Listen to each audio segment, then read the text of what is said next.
नमस्कार मित्रांनो, मी बहार सूर्यवंशी. मित्रांनो, मला एका मित्राचा फोन आला. ठीक आहे. तर तो जो आहे मित्र, तर त्याचं भांडण झालं बायकोबरोबर. तर बायको जी आहे ती घराच्या जरा म्हणजे जवळच राहायची. तर ती मुलीला घेऊन गेली. तर मुलगी होती दुसरी तिसरीला. तर मुलीला थोडं बहुत जाण होती की बाबा वडील वगैरे. तर तिला जो शाळेत सोडणारा जो रिक्षावाला आहे तो त्याच्या घराच्या जवळ समोरून जायचा. तो मुलीला बघायसाठी स्पेशल ज्याचा जो बाप आहे तो बाहेर दरवाजामध्ये उभा राहायचा की बाबा जेणेकरून मुली दिसेल रिक्षातून जाताना.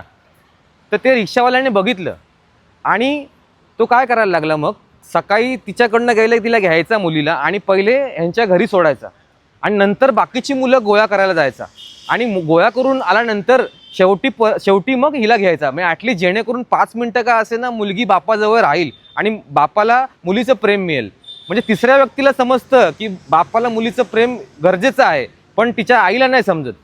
तर ठीक आहे, ते झालं. त्याच्यानंतर असंच करत करत 2 महिने त्यांनी असंच केलं. तर शेवटी ती मुलगी म्हणाली की बाबा मी तुझ्याकडे येते, मी तुमच्याकडे राहते. आणि मी काय करते, ती मुलगी बोलते की बाबा मी कपडे वगैरे ना गुंडाळते, बॅगेत टाकते आणि तुझ्याकडे येते. तो म्हणतो पोरगी तू अशीच ये, काय गरज नाही आहे. मग त्याने काय केलं, सरळ तिला घेऊन दुसऱ्या दिवशी पोलीस स्टेशनला गेला. बोलला की माझी मुलगी जी आहे ती येते. पोलिसांनी डायरेक्ट त्या आईला बोलून घेतलं आणि त्याच्या समोर जबानी घेतली की या मुलीला स्वतः कोणाकडे जायचं बाबा तुला. ती म्हणाली मला बाबाकडे जायचं. मग डायरेक्ट त्यांनी लिहून घेतलं आणि मुलगी बापाला मिळाली.